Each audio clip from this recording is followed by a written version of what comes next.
dia faly manolotra ny arahaba atsika rehetra mpanaraka tsy tapaka ny fandaharana Jeanne Forêt Santé aty Canada indray ny tenako. Ny resantsika anio zany dia ny momba ny hoe ahoana ny atao mba hampanakarena. Tsara mariana zany aloha fa ity fandaharana ity dia mandeha foana amin'ny ataontsika zany hoe pozitiva amin'ny fiainana zany ary torohevitra no asehoko eto fa tsy hoe fanindraindrana akory ny ataontsika hoe mpanambola na ny millionnaire sy ny milliardaire fa fampatsiahivana fotsiny ny lafim-piainana ny aton-javatra izay mitranga eo amin'ny tontolo iainantsika. Inona no antony? Ny tenako manokana dia nandalo culture ataontsika hoe telo samihafa, dia ny culture antsika malagasy, ny culture frantsay ary ny culture nord-américaine. Ka ireo culture telo ireo dia samy manana ny maha izy azy daholo ary samy manana ihany koa nefany ny ataontsika hoe lesoka izay mipetraka amin'io karazana culture anankitelo ireo. Ny culture malagasy dia miala eo amin'ny ataontsika hoe zany hoe ny fihavanana, dia eo ihany koa zany ny ataontsika koa hoe ny fanampiana sy ny fiankinan-doha. Ny culture frantsay dia ao anatiny ataontsika hoe ny fahalalana, ny fahaizana mampahalalana, ny fahaiza miaina, ny diplomatie zany basé ao anatiny koa zany ny ataontsika hoe zany ny fahaizana ny culture en général, ny famakiam-boky sy ny sisa sy ny sisa. Ny culture aty Amerika Avaratra indray zany dia ny azy ny culture ny vola, ka samy manana ny maha izy azy daholo ireo culture telo ireo ary samy misy lesoka ihany koa zany amin'ny ireo tsirairay. Ka tiako isariana ny sain'ny tanora indrindrandrindra zany ny antony anaovako anty émission ty, satria betsaka zany ny hevitra izay ataontsika hoe tsy mitovy ary betsaka ihany koa zany ny toetsaina izay nivolena zany tao amin'ny tsirairay tany amin'ny fahazazana zany izay hoentiny mandra-pahalehibeny ka mahatonga an'ilay saina zany tsy dia misokatra be loatra. Matetika zany sika malagasy raha vao iresahana resaka hoe vola na hoe mpanambola na hoe mpanakarena dia efa tonga dia maro zany ny tonga dia mampiseho atezerana, mampiseho tsy fahafaliana raha vao miresaka an'izany resaka zany. Misy antony be dia be eo ambadika izay, satria betsaka ny hoe fanabeazana izay nasiana lasitra zany tao anatin'ny ataontsika hoe zany hoe fanaratsiana ny mpanambola, zany hoe raha vao manakarena zany ny olona anankiray dia hoe misy zavatra tsy mazavazava ao ambadikin'io, tsy maintsy hoe nangalatra, tsy maintsy hoe misy zavatra tsy mety zany tao ambadiky ny nahazahoana io vola io. Raha ny akabeazantsika malagasy dia izay ny fomba fijerintsika zany ny mpanambola, ka sakana lehibe zany zavatra rehetrarehetra izany na ataontsika koa hoe amin'ny fampandrosoana, satria raha ohatra ka izay zany no efa mibana ao anatin'ny sainy tsirairay amin'ny fomba ahoana moa zany no hahatonga ny tanora handeha hifofotra ataontsika hoe amin'izany lalana zany atao hoe business na ny entrepreneuriat izany raha ohatra ka ny vision fomba fahitany ny mpanefoefo sy ny mpanambola dia ratsy avokoa. ka azany zavatra rehetrarehetra izany dia mety ihany koa angambany ny amin'ny hoe ny mpanefoefo rehetra zay hita tao an-tanàna angambany zany tsy ananako ny pirofo momban'izay fa hoe mety ny akabiazany zany dia mety hoe nanao tsy mety angamba tsy dirako lanina ny momban'izay zavatra zay fa ny tiako fotsiny zany ampahafantarina ny tanora sy izay mieritreritra ny hoe hiditra amin'izany atao hoe fandraharana entreprenariat zany dia ny hoe tsy voatery akory olona nanao zavatra tsy mety na magoy daholo ny olona izay mpanefoefo eran-tany ka ny atoroko anareo eto zany dia nisy olona zany nanao fikaroana momba an'ireo mpanefoefo malaza eran-tany toy indry Henry Ford zany ry Rockefeller ry Thomas Edison ry Andrew Carnegie ry Donald Trump reny olona rehetrarehetra zany dia ataontsika zany hoe ao anatin'ny 5% olona eran'izao tontolo izao zany no mpanefoefo milliardaire ary dia misy olona zany izay atao hoe Napoléon Hill izy zany dia nanao fikaroana nandritry ny 20 taona zany nandinika akaika ny fomba fiainan'ireo mpanan-karena ireo dia hitany fa tsy arakaraky ny filazan'ny akabiazan'ny olombelona maro ny hoe nanao ratsy daholo reo olona reo mety misy angamba ny mpanan-karena maro ny mpanan-karena mety hoe nanao zavatra tsy mendrika na azahoana an'izany zavatra zany fa betsaka ihany koa zany ny ataontsika hoe miainga tamin'ny talenta miainga tamin'ny fikirizana no tonga tamin'izany toerana izany ka araky ny fanadihadiana nataony Napoléon Hill zany tamin'ity boky izay mitondra ny lohateny hoe réfléchissez devenez riche rehefa nataony zany ny fandiniana an'ireo karazan'olona ireo dia misy zavatra maro zany toe-tsaina maro no mahatonga ny olona anankiray zany ho mpanefoefo fa tsy resaka mihitsy hoe diplôma ambony be na hoe famaro-pahaizana betsaka na hoe resaka hoe ny fianarana ekonomia na ny fianarana comptabilité fa efa toetra ao amin'ilay olona mihitsy ny fananany arena zany hoe olona zany izay manana qualité maromaro ao aminy zany voalohany indrindra aloha zany dia tsy maintsy eo ny toetra izay manana ny atao hoe famoronana ny créativité zany ary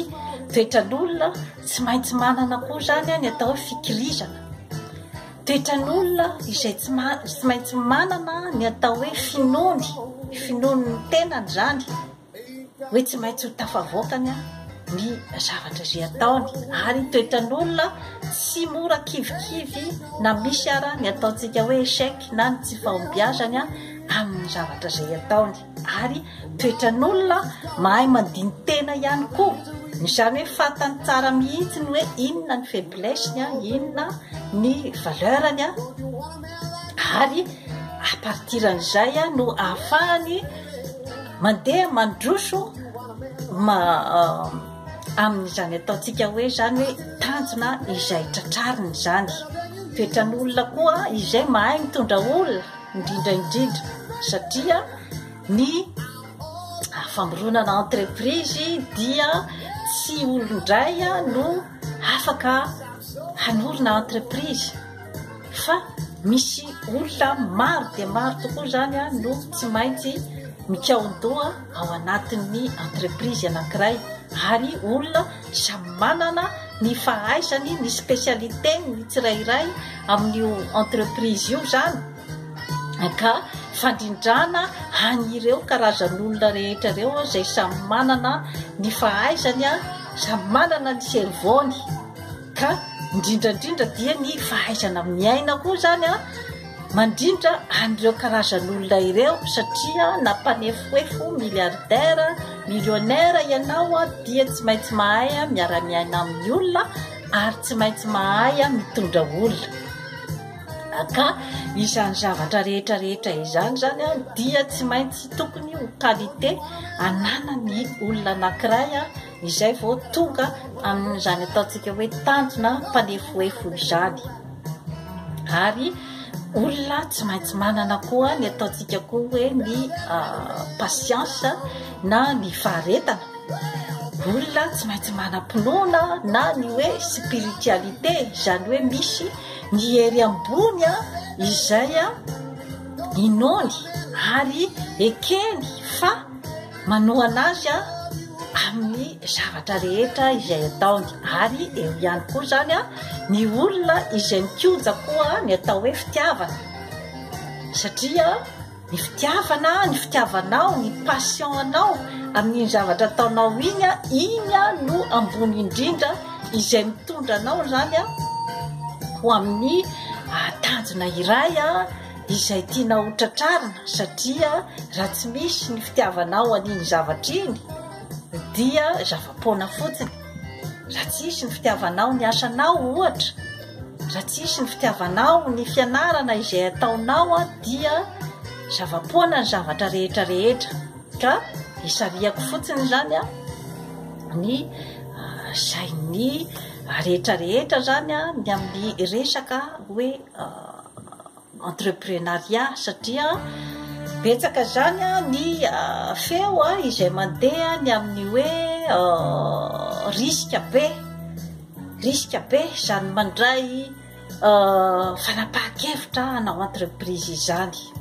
tena marina aloha fa tena risque ary tsy maintsy olona koa manana an'izany ataontsika hoe gona risque zany koa ny olona izay mamoa entreprise ary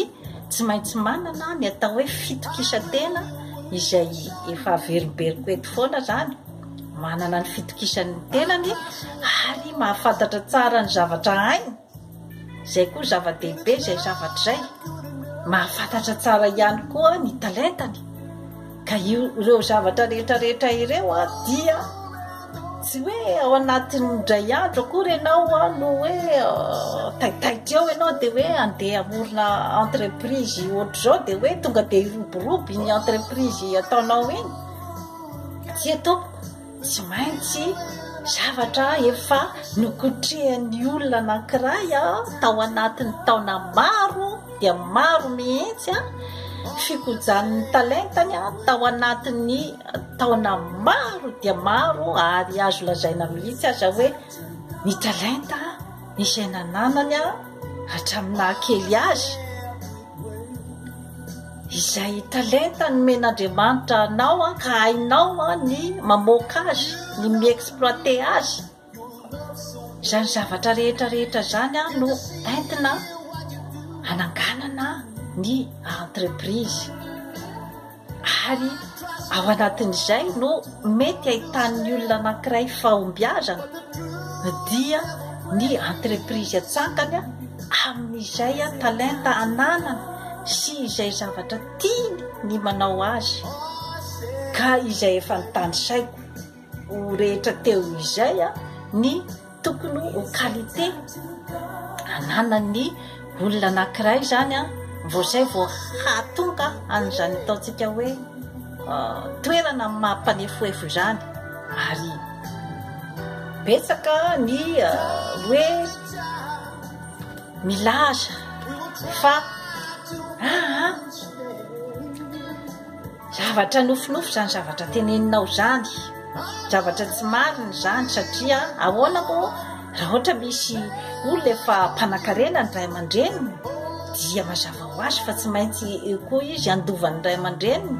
ary moramora ho an'ny zanaka mpanan-karena ny ho tonga amin'ny tanjona ambonimbony kokoa zany na dia atao raha hoe tsy misy effort firy zany no ataony marina daholo zany zavatra rehetrarehetra izany satria ny ray aman-dreny izay efa ataontsika nga hoe nahita ny lalana zany dia manaraka ho azy ny ankizy teoriana angambany misy ny fahamarinan'izay zavatra izay kanefa tsy zato isan-jato satria raha ohatra ka ny taranaka teoriana tsy manana ny ataontsika hoe zany hoe ny kapasité ananan'ilay ray aman-dreny izay ny savalalana tsy manana ny heri-po sy ny herin-tsaina nananan'ilay aman-dreny ny savalalana dia izay ilay hoe matetika fahity ny entreprise na ruiné ny taranaka teoriana satria ilay tena hoe toe-tsaina sy toe-panahy fototra izay tokony hitondrana ny entreprise tsy nanana n'ilay taranaka tateoriana na ataoko hoe tsy nisy ny fampitana dia izay no mahatonga ny ataontsika hoe échec zany ary indrindraindrindra koa zany dia ny amin'ny hoe tsy mora kivikivy na inona na inona zany ny zavatra mitranga dia ny mandroso hatrany eo ihany koa ny fahaizana minégocier satria raha ohatra ianao ka tsy mahay minégocier amin'ny entreprise izay ataonao dia tsy ho lasa lavitra amin'izay zavatra ataonao ianao efa nataoko teto natolotry teto ny hoe ahoana ny fomba fikotiana vehivavy saritsariny fiainana sy ny saritsariny ataontsika hoe fitadiavana ny zavatra izay tiana amin'ny fiainana iny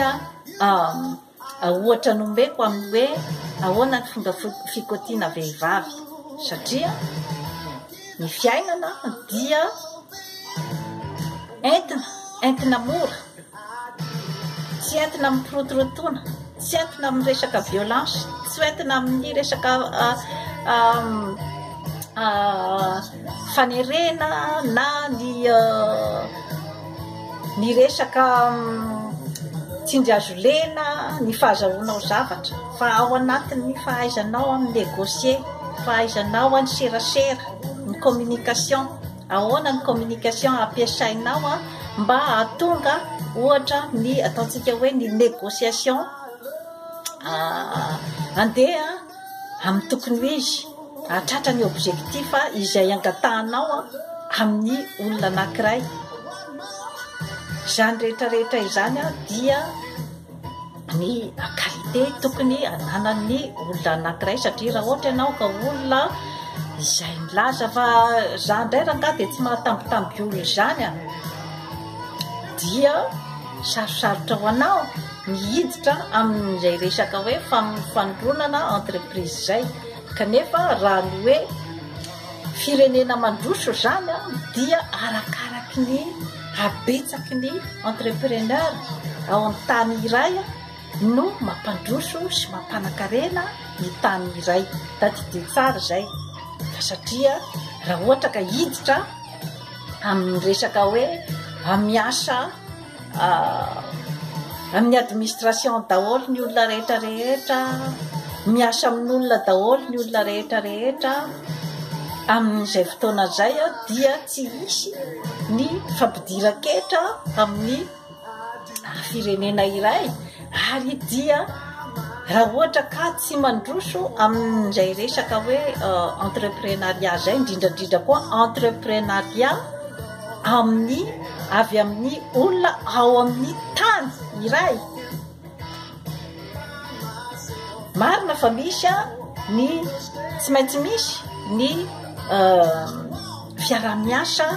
amin'ny vahiny amin'ny tany vaventy izay manana ny ataontsika hoe zany hoe ny traikefa sy ny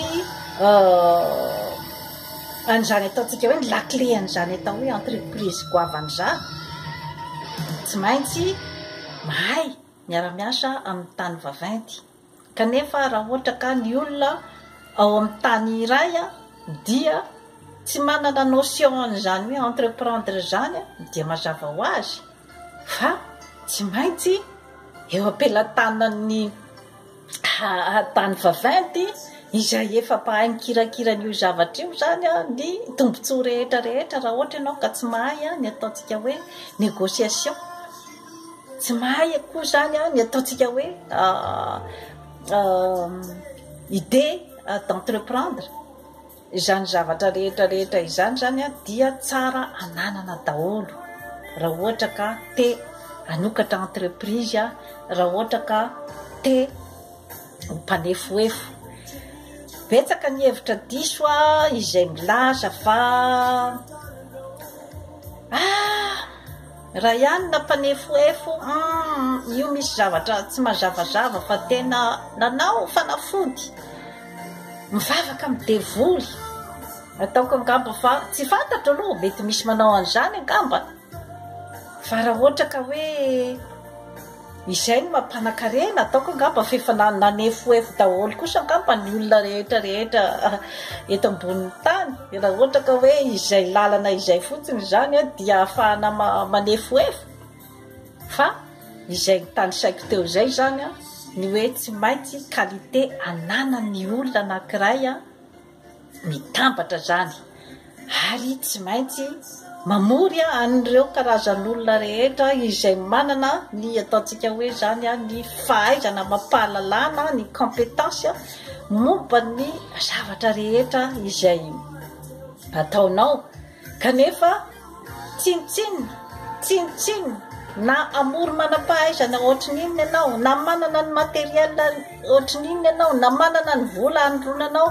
ny entreprise-nao tsinitsinina zany zavatra rehetrarehetra zany raha tsy ianao mihitsy ianao izay tompony ny entreprise no manana an'ilay ataontsika hoe ny afo tsy maty ny afo tsy mety maty dia ny afo tsy mety maty ao aminao dia ny ezaka ny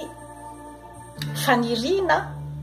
ary ny fitiavana ny passion nao amin'iny zavatra rehetrarehetra iny ireo telo ireo zany dia ireo aloha no tsy maintsy hoe qualité anananao ary ny hoe toetra tsy mety kivy ninona zavatra mitranga dia tsy mety kivy fa hoe izay objectif anao zany dia tsy maintsy hoe iny ary drindradrindra dia ny fahaiza-miaina satria ireo manam-pahaizana rehetrarehetra izay angoninao manodidina anao dia olombelona ihany koa ka tsy maintsy hainao tsara ny mifandray amin'ireo olona ireo zava-dehibe izay zavatra izay satria betsaka ny olona izay ataontsika hoe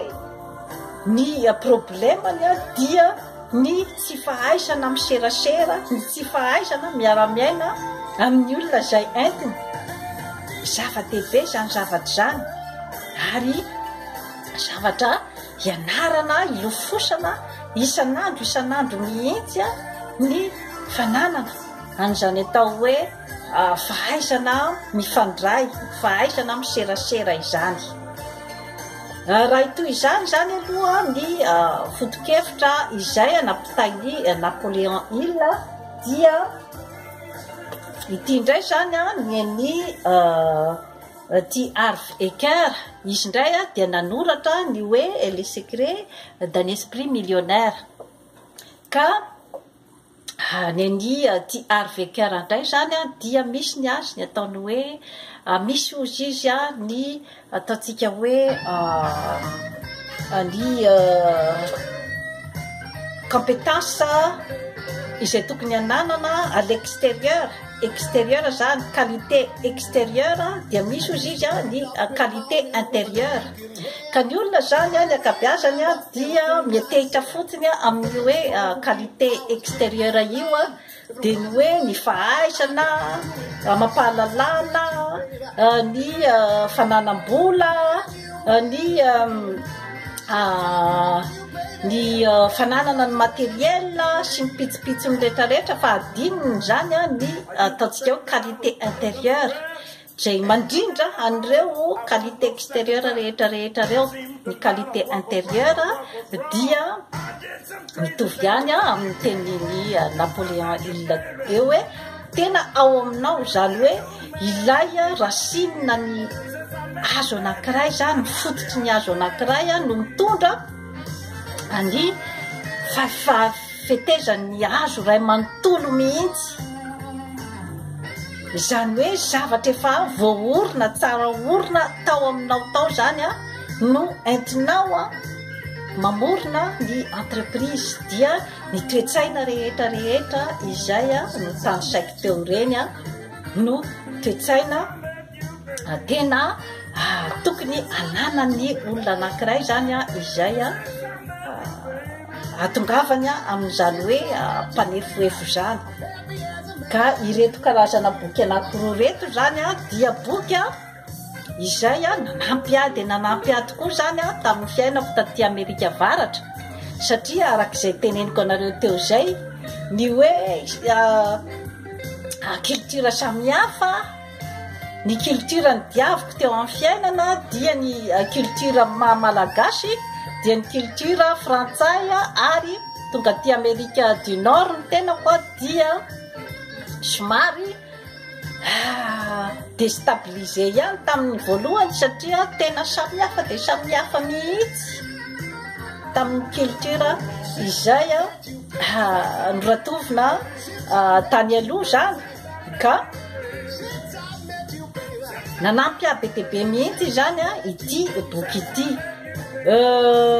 tamin'ny entreprise izay naoriko koa zany tamin'ny voalohany moa zany ny tena koa nanorina ny entreprise ko voalohany dia mbola tsy nahita nyity boky ity ohatrany hoe resaka intuition fotsiny zany no nandehanako tamin'ny nanorina ny entreprise ko faharoa indray dia nanampy betsaka zany zay vao nahita nyity boky ity talohan'ny nanorenako ny entreprise ko faharoa dia nanampy be dia be mihitsy zany ny torohevitra rehetra izay natoro nyty reto boky reto tamiko ary dia vakiko matetika foana ity boky ity reto boky anankiroa reto satria manoro hevitra be dia be mihitsy zany ny amin'ny hoe tsy tokony ho kivikivy amin'ny fiainana na inona zany zavatra mitranga amin'ny fiainana dia tsy tokony ho kivikivy fa dia mandeha foana mandeha miroso hatrany amin'izay objectif tratrarinao ary dia mitazona foana ny toetsaina